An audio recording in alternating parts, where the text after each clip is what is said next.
Здравейте, приятели! Аз съм Александър и добре дошли отново в моят канал. В днешното видео ще разгледаме едно от най-важните събития в историята на България след освобождението, а именно Балканската война. През 19 и началото на 20 век Османската империя отслабва значително.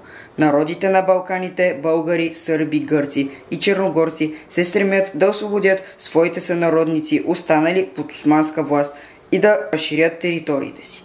През 1912 година под натиска на Русия се създава Балканският съюз между България, Сърбия, Гърция и Черна гора. Всяка страна преследва собствените си интереси, но всички имат една обща цел – изтласкването на Османската империя от Европа. Преговорите с султана се провалят и на 8 октомври 1912 година Черна гора първа обявява война.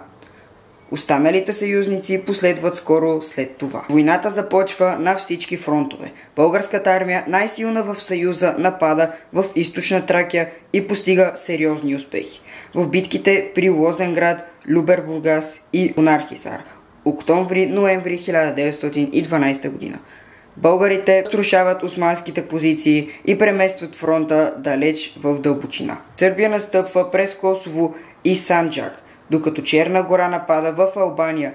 Гърция, съсредоточена около Солун, бързо пробива османската отбрана и превзема стратегически важни позиции, включително Солун, в края на ноември 1912. Възможността за бързо завършване на войната става все по-реална, но османците не се предават лесно. За да запазят контрол върху последните си европейски територии, те предприемат ожесточени контратаки.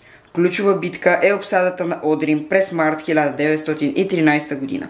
Въпреки сериозните османски усилия да защитят крепостта, българските войски накрая превземат Одрин след тежки сражения, които продължават повече от 2 месеца. През декември 1912 година Турция признава, че няма шанс да спре съюзниците и започва преговори за мир. Но за съжаление на съюзниците това не довежда до окончателно прекратяване на бойните действия, а напротив, започват нови сътресения и битки. Войната приключва с Лондонския мирен договор през май 1913 година.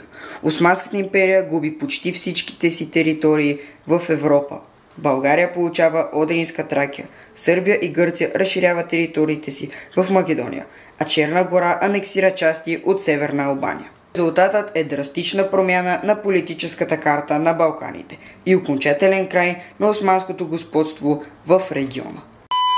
Ако видеото ви е било интересно и информативно, можете да го подкрепите с един лайк и да се абонирате за канала ми с камбанката. По този начин оказвате много подкрепа. Благодаря на тези, които вече го направиха. Чао и до нови срещи!